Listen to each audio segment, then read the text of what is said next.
Por que alguns países caíram tão rápido para a Alemanha nazista?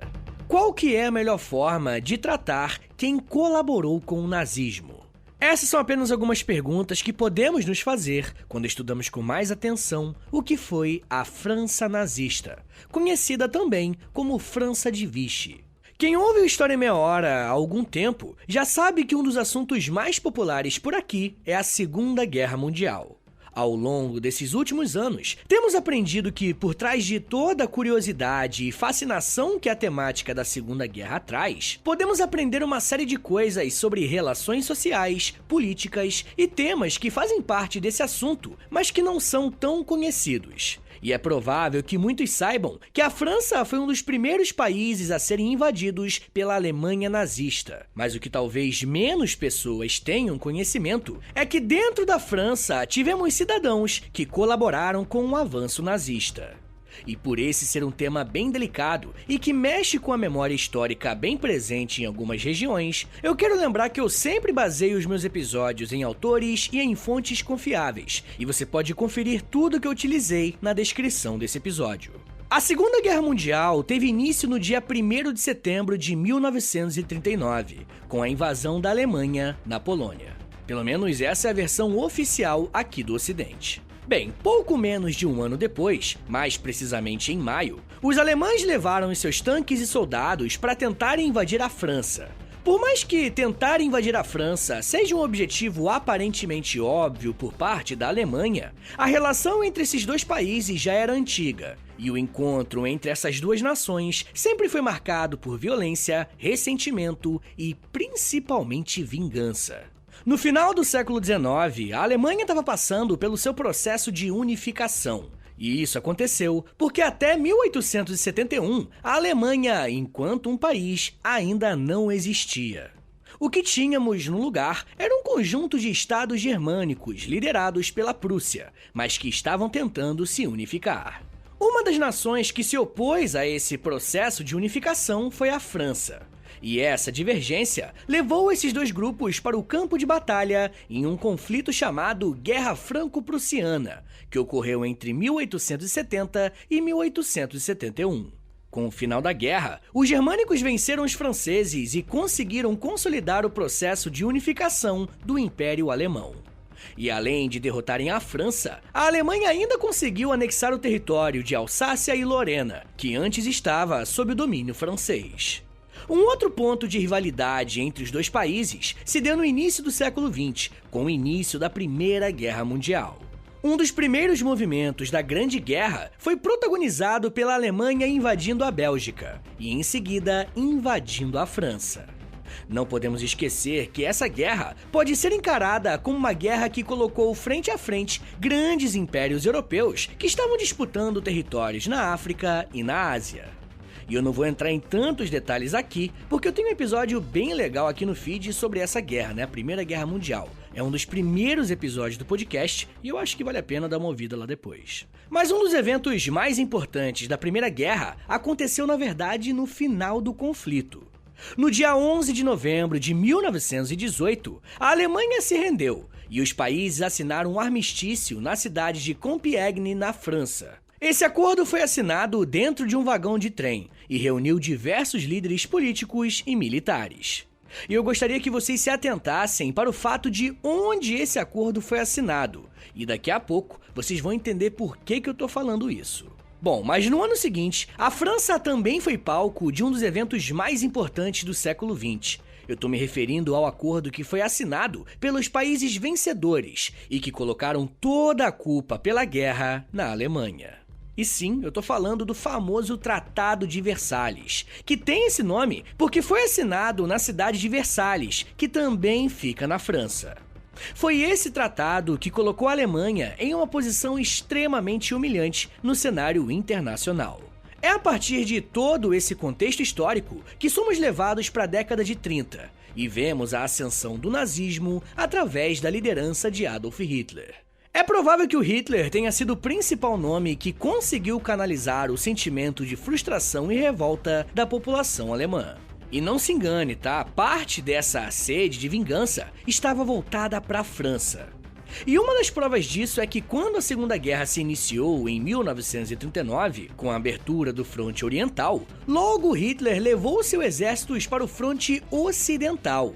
E era claro para todo mundo que a França seria o primeiro país a enfrentar a fúria nazista com a Blitzkrieg, nome em alemão para se referir aos ataques rápidos que eles faziam contra os seus inimigos. Só que invadir a França não seria uma tarefa fácil. Afinal, estamos falando de uma das maiores potências da Europa.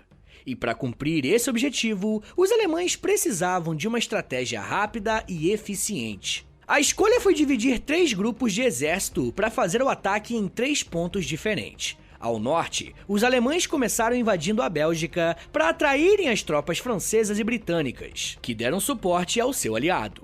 No lado da França, a estratégia consistiu em criar uma linha de defesa na fronteira da França com a Alemanha, chamada de Linha Maginot. Além de dividir as defesas dos franceses, de acordo com historiadores como Norman Oller e João Francisco Gomes, os alemães realizaram um ataque à França completamente drogados de metanfetamina, para conseguirem passar dias acordados. Inclusive, essa é uma temática que tem ganhado bastante espaço nas últimas pesquisas, e eu quero falar mais sobre isso no episódio exclusivo para os apoiadores dessa semana, tá bom? Se você quiser ouvir esse e os outros quase 100 episódios exclusivos que já tem por lá, basta acessar apoia.se/História em Meia Hora, porque além de você receber vários conteúdos exclusivos, você também ajuda o meu trabalho a continuar de pé. Mas enfim, gente, a invasão da França começou no dia 10 de maio, e a expectativa era que durasse muitos meses ou quem sabe anos, por se tratar de uma potência imperial, mas isso não se provou verdade. O ataque alemão foi tão forte que os franceses e britânicos precisaram recuar, dando cada vez mais espaço para o avanço nazista. No início de junho, os alemães já estavam às portas da capital Paris, e no dia 14 desse mesmo mês, os alemães começaram a tomar Paris, que estava completamente sem reação. A Alemanha pressionava os franceses por uma rendição pública, algo que o primeiro-ministro Paul Reynaud se recusou a fazer e decidiu entregar o cargo. Quem assumiu o posto de primeiro-ministro no seu lugar foi o general Philippe Pétain. O Pétain assinou a rendição do seu país no dia 22 de junho de 1940, no mesmo lugar que a Alemanha reconheceu a derrota em 1918, com o fim da Primeira Guerra Mundial. E para vocês terem uma ideia, o sentimento de revanchismo por parte dos alemães era tão grande que a assinatura da rendição francesa foi assinada na cidade de Compiègne e no mesmo vagão de trem usado em 1918. Pensa numa galera rancorosa. Mas enfim, com a tomada da França, os alemães dividiram o país em 3 partes. A primeira parte foi a retomada do território da Alsácia-Lorena como pertencentes, mais uma vez, à Alemanha. A segunda parte foi a região norte do país até sua costa para o oceano, incluindo Paris. Essa região ficou conhecida como Zona de Ocupação Alemã, e as autoridades militares alemãs controlavam a região. Por fim, o terceiro território foi formado pelo centro do país até o sul, na chamada França de Vichy, que foi um governo francês inaugurado em 1940 sob a administração do general Philippe Pétain. O governo francês recebeu esse nome porque a sede administrativa era localizada na cidade francesa de Vichy, e não mais em Paris. Mas o diferencial era que o general Pétain, como eu comentei, era um apoiador de Adolf Hitler e dos nazistas. Pois é, a partir desse momento, o governo francês era colaboracionista com o nazismo.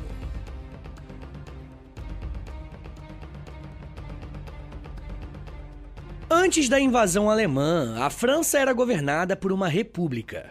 O último presidente dessa república foi Albert Lebrun, que foi quem nomeou o general Pétain como primeiro-ministro.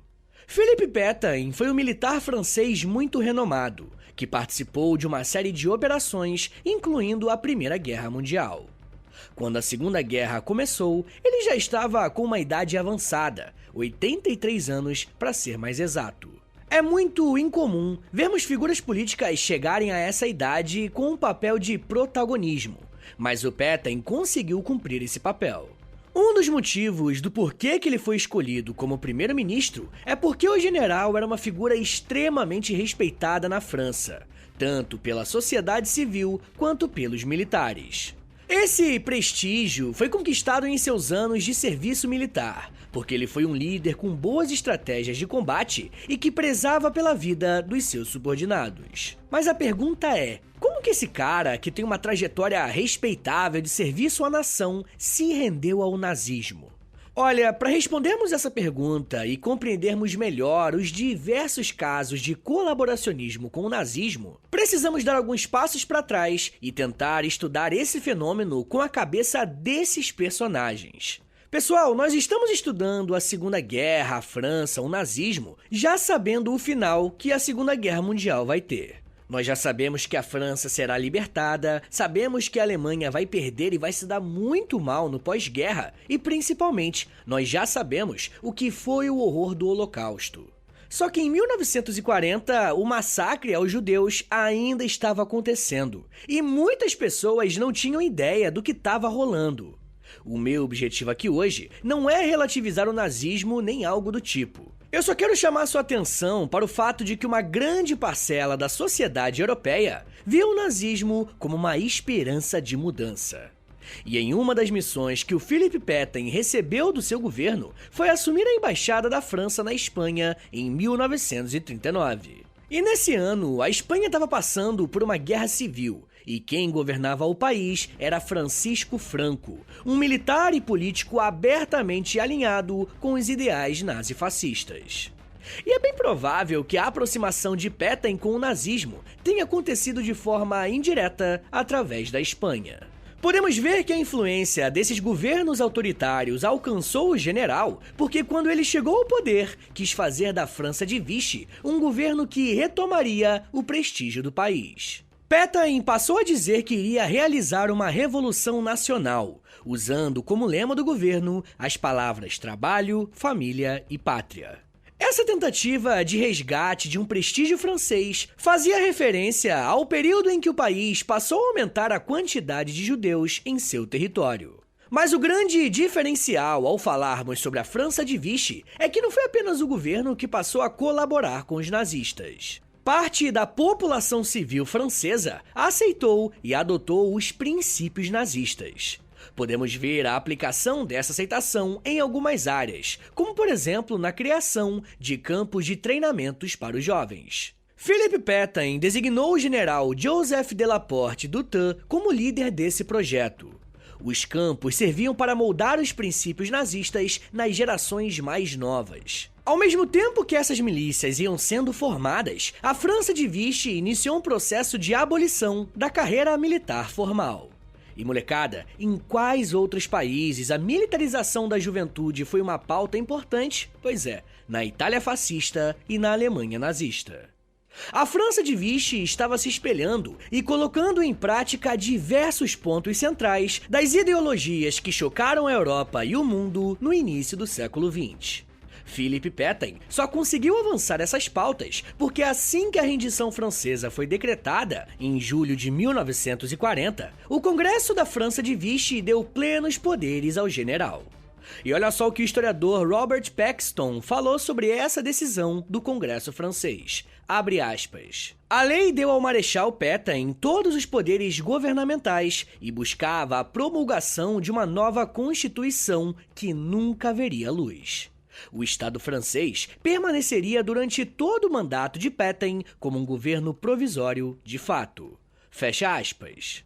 Por mais que estejamos falando de um governo provisório, a França de Vichy continuou se alinhando aos princípios nazistas. Até o culto ao líder, a França nazista passou a nutrir.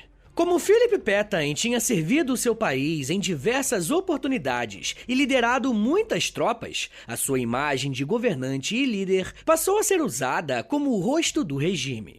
Diversas fotos do governante aparecem nas janelas de todos os negócios e comércios. As paredes da cidade passaram a estampar o busto de Pétain, assim como todos os escritórios administrativos. As escolas e instituições de ensino passaram a colocar o rosto do líder como um exemplo a ser seguido. E eu sei que o que está aparecendo até agora é apenas um regime político que está se espelhando e se inspirando no nazismo. Mas a França de Vichy é conhecida como a França nazista não só por esses pontos de semelhança, mas principalmente por ter sido um Estado colaboracionista. Diversos historiadores vão apontar que o Philippe Pétain e a sociedade francesa agiram a serviço dos nazistas de forma ativa e não passiva, tá ligado? E isso aqui é algo muito importante para compreendermos o que foi o governo da França de Vichy. Mas se estamos falando de um governo colaboracionista, qual era um dos elementos mais importantes da Alemanha nazista durante a Segunda Guerra? Pois é, a perseguição aos judeus. E sim, infelizmente, o Philippe Pétain e os franceses perseguiram e enviaram judeus para campos de concentração. E eu ainda quero falar mais sobre como que isso aconteceu e como esse momento é lembrado hoje na França. Mas me dá um minutinho aí, tá, gente, que daqui a pouco a gente volta e eu falo um pouco mais sobre leis, colaboração, crimes, memória e culpa. Segura aí, que é um minutinho só.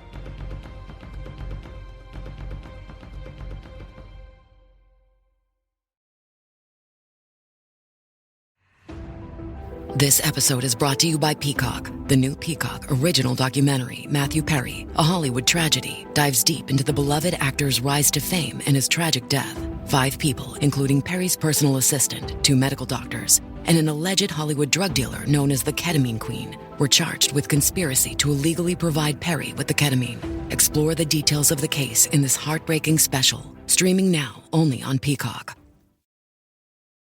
This podcast is supported by Progressive, a leader in RV insurance. RVs are for sharing adventures with family, friends, and even your pets. So if you bring your cats and dogs along for the ride, you'll want Progressive RV insurance. They protect your cats and dogs like family by offering up to $1,000 in optional coverage for vet bills in case of an RV accident, making it a great companion for the responsible pet owner who loves to travel. See Progressive's other benefits and more when you quote RV insurance at Progressive.com today. Progressive Casualty Insurance Company and Affiliates. Pet injury is an additional coverage and subject to policy terms.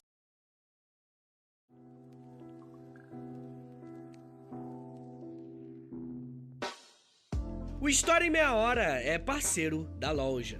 Acesse loja.com.br, é loja escrito L-O-L-J-A, e pesquise pelo História em Meia Hora. Lá você vai encontrar blusas, camisetas, regatas, moletons e muito mais produtos exclusivos do nosso podcast, tá? Só tem no História em Meia Hora e lá no site da loja. Tem uma blusa que é uma mistura do Lampião com a Kira, tem uma que é da Cadela Laika, tem uma que é o Street Fighter, só que com figuras históricas do Brasil. Gente, tem muita coisa irada por lá. Lembrando, é claro, que quando você compra um produto na loja, além de você ficar todo bonitão ou bonitona, você ajuda o História em Meia Hora a continuar de pé. Então, obrigado. Acesse agora loja.com.br e pesquise por História em Meia Hora. loja.com.br e digita na busca História em Meia Hora. Valeu, gente!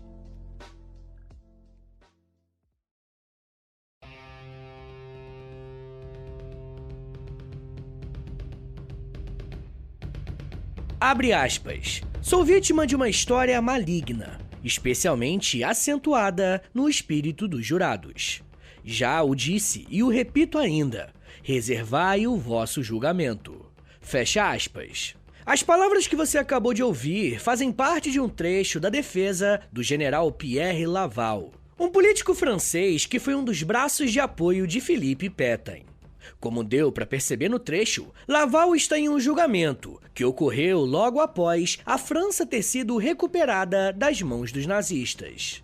Nesse trecho é nítido como que o Laval pede que o seu julgamento seja mais brando. Mas isso não aconteceu, porque no dia 15 de outubro de 1945 ele foi condenado à morte. Mas no bloco anterior, estávamos falando de como que o Pétain passou a receber uma espécie de culto à sua imagem e como que o governo foi cooptado por princípios nazifascistas. Mas como esse cenário positivo para os nazistas se transformou em um julgamento que levou à morte alguns políticos colaboracionistas? Para entendermos melhor como que isso aconteceu, precisamos olhar para as medidas tomadas na França de Vichy no início da administração de Pétain. Aqui no feed do História em Meia Hora tem um episódio sobre fascismo e um outro sobre o nazismo. E se você buscar os episódios por esses nomes, você vai encontrá-los com facilidade. Nesses episódios eu trato do desenvolvimento ideológico até essas correntes de pensamento se tornarem ações políticas. E o caminho que a França de Vichy estava tomando estava indo em direção a cumprir exatamente alguns princípios dessas ideologias. Quando a França de Vichy foi inaugurada, militarmente, Philippe Pétain colocou a França como uma nação neutra, ou seja, não enviou soldados ou homens para lutar ao lado dos alemães. Mas, por outro lado, internamente, agiu como um braço do Estado nazista na França.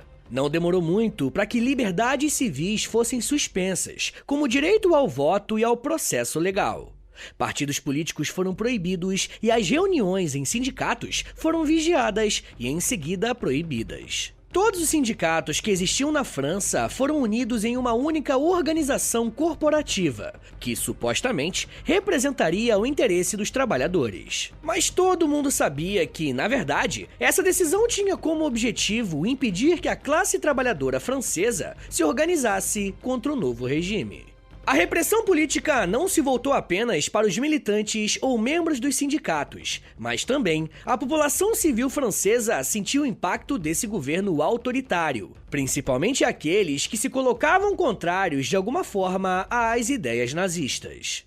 Assim que a França de Vichy se colocou ao serviço da Alemanha, mais de 1,5 milhão de trabalhadores franceses com algum tipo de qualificação foram levados para trabalhar na Alemanha em posições estratégicas. A falta de mão de obra na França gerou uma crise de abastecimento no país, resultando em ondas de fome, inflação e um grande aumento na criminalidade.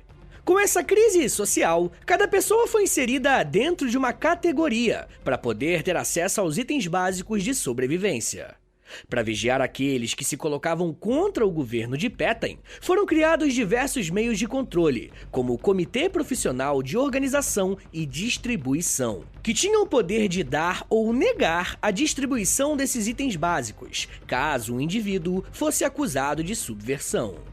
Aqueles que eram marcados e inseridos nessa lista precisavam recorrer ao mercado clandestino para terem acesso a comida e medicamentos. Se você estivesse nessa situação complicadíssima, teria muitas dificuldades de encontrar uma outra alternativa. Para sair da França de Vichy, era necessário cruzar uma linha de fronteira interna que estava sendo vigiada por soldados alemães. E caso você fosse pego, tinha que ter 2 documentos, o Ausweis, que era uma espécie de carteira de identidade, e ter o Passierschein, que é um passe de autorização para transitar dentro da França ocupada.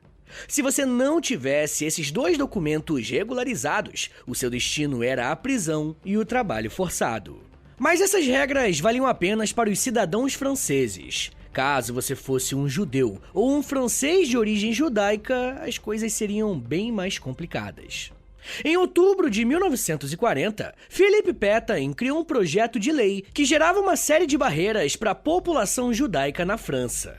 O general criou a Comissão Geral sobre Questões Judaicas e deu a função de liderar essa organização para Xavier Vallat. A partir desse momento, nenhuma pessoa judia ou com descendência judaica poderia trabalhar em cargos públicos, não poderiam ser professores, a menos, claro, que fossem em escolas judaicas, e não podiam trabalhar em empresas que tinham contratos com o governo. E eu nem preciso dizer que também não tinham autorização do Estado para participar de qualquer atividade política. Essa comissão definiu ainda no mês de outubro que qualquer judeu que não fosse francês poderia ser internado compulsoriamente. E é bem provável que por conta desse projeto de lei, mais de 40 mil judeus tenham sido internados em vários campos de reabilitação. Só que esses campos eram apenas uma fachada para o real destino dessas pessoas, os campos de extermínio. Esse tratamento direcionado aos judeus era amparado em um amplo corpo jurídico. Somente em 1941, mais de 26 leis, 24 decretos e 6 portarias foram criadas para regular a atuação e a perseguição aos judeus. Em julho de 1942, mais de 4 mil policiais saíram pelas ruas de Paris, levando ordens de prisão para milhares de homens, mulheres e crianças judias. Essa operação ficou conhecida como La Grande Rafle, ou a Grande Batida, E ao final do dia, a polícia havia retirado 2.573 homens, 5.165 mulheres e 3.625 crianças judias de suas casas.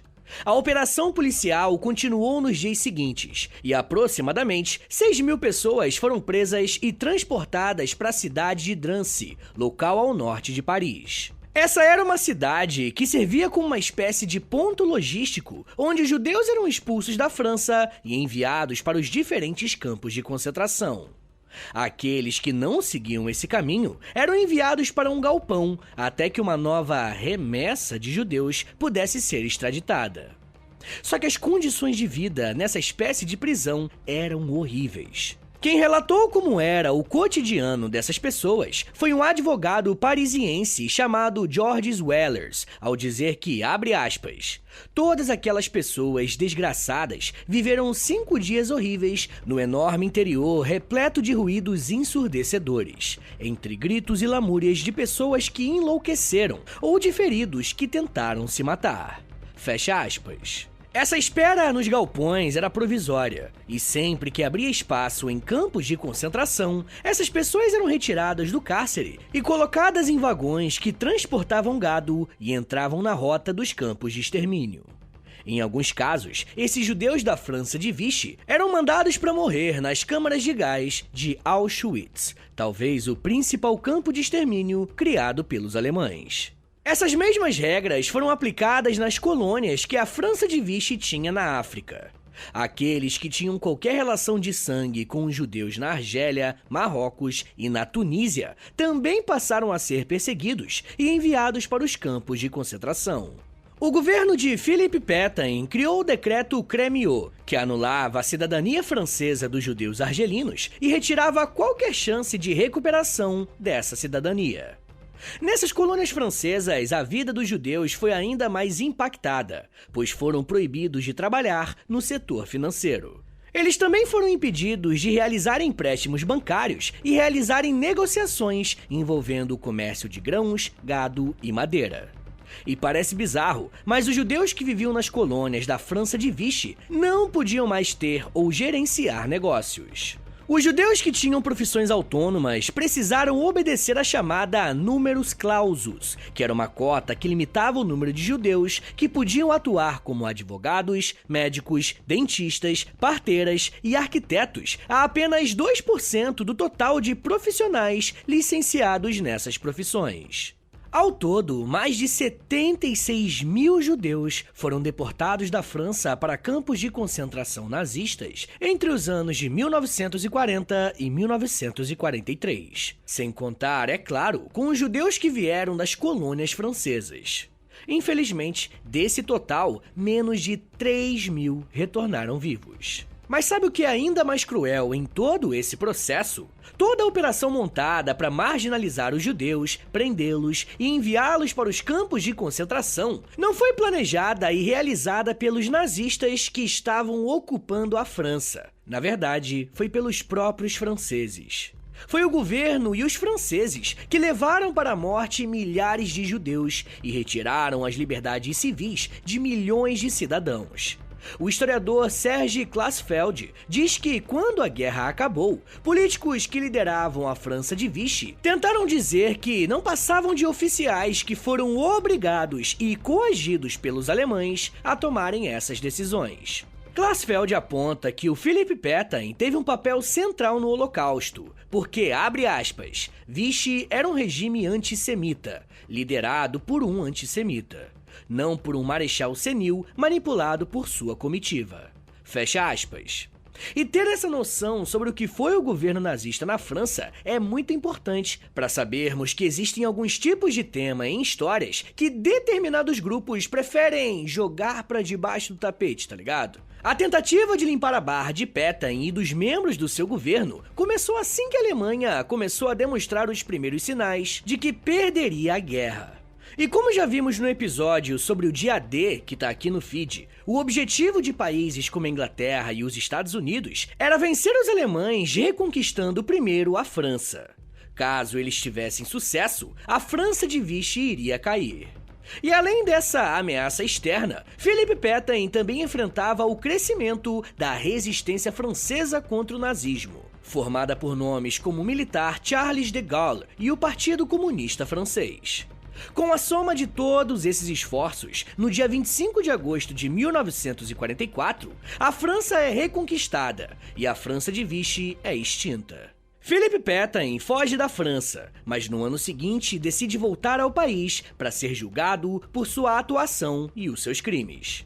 Ele é condenado à morte pelo seu colaboracionismo com o nazismo, mas como tinha uma idade avançada, a sua pena foi convertida para uma prisão perpétua. O ex-general sobreviveu até os 95 anos de idade e faleceu em julho de 1951.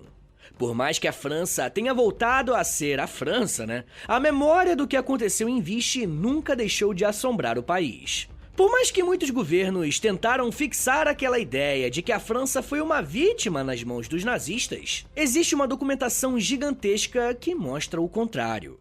Não só houve colaboracionismo, como diversos membros da sociedade civil lucraram muito com a ocupação nazista. Para além disso, atualmente existem partidos políticos na França que tentam reviver o que aconteceu em Vichy e veem essa experiência com bons olhos, porque foi um período em que a moral e os valores franceses voltaram.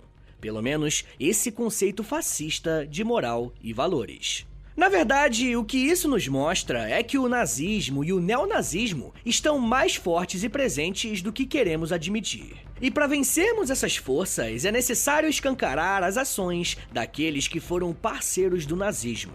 E existe um caminho para isso. Mas isso já é um papo para uma outra meia hora.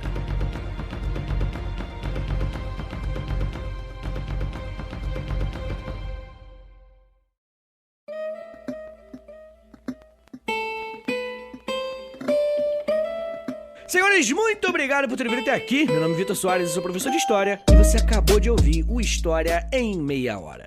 Rapaziada, eu gosto bastante de falar, principalmente de detalhes da Segunda Guerra que poucas pessoas conhecem, e esse é um deles, Então, dá uma moralzinha, se você quiser mais episódios desse tipo, compartilha esse episódio com a rapaziada, manda pro grupo dos amigos, manda pro grupo do condomínio, do nada, França nazista, ninguém vai entender nada, tá ligado? Mas você também pode postar lá no Twitter ou no Instagram. Lá no Twitter você me marca no @H30podcast e lá no Instagram você me marca no @História em Meia Hora, que eu já te mando uma mensagem agradecendo, tá bom? Rapaziada, uma coisa muito importante é que a melhor forma de você ajudar o História em Meia Hora a continuar por muito tempo de pé é assinando o nosso Apoia-se, beleza? É apoia.se/História em Meia Hora, que aí você vai ter um acesso a muitos conteúdos exclusivos, tem quase 100 episódios exclusivos já, e você também tem acesso a Clube do Livro, tem acesso a conteúdo diário no Instagram, depende do plano, que você assinar. Entra em apoia.se/História em Meia Hora, que lá tem tudo explicadinho. Mas se você tiver alguma dúvida, quer entrar em contato comigo por algum motivo, anota meu e-mail e o meu Pix, tá? É a mesma coisa, a chave do meu Pix é o meu e-mail e eu agradeço qualquer valor. O e-mail é o seguinte, é historiaemmeiahora@gmail.com. Rapaziada, o História em Meia Hora tem a parceria com a Loja. A gente vende as nossas camisetas, moletons, tudo original do História em Meia Hora lá. Então entra em loja.com.br, é LOLJA, tá? loja.com.br, digita História em Meia Hora, que você vai ser levado pra nossa lojinha, tá? A nossa lojinha que eu tenho muito orgulho e que, também é uma forma de ajudar o nosso trabalho, além de você ficar bonitão ou bonitona. Rapaziada, uma outra coisa que eu acho que é importante é lembrá-los também de deixar 5 estrelinhas no Spotify, tá bom? Esse episódio só tem no Spotify, então entra aí no perfil do História Meia Hora, clica em 5 estrelinhas, depois você clica em seguir e por último, você clica lá no sininho, que o sininho vai enviar uma notificação pro seu celular quando tem episódio novo do História Meia Hora, beleza? E se você quiser mais conteúdos educativos em meia hora, desse formato aqui, eu quero te convidar para conhecer o Biologia em Meia Hora, que acabou de nascer, também tem o Geografia em Meia Hora, que é um pouquinho mais velho, e o Astronomia em Meia Hora, gente, tá tudo aí gratuitamente no Spotify, e aí você é só digitar, o nome do podcast, Geografia em Meia Hora, Biologia em Meia Hora ou Astronomia em Meia Hora, que vai aparecer para você ouvir, tá bom? Então é isso, gente, me siga nas redes sociais, é @Prof. Vitor Soares no Twitter, no Instagram e no TikTok, sempre faço um videozinho educativo no TikTok de 1 minutinho aí mais ou menos, tá bom? É isso, gente, muito obrigado, um beijo, até semana que vem e valeu!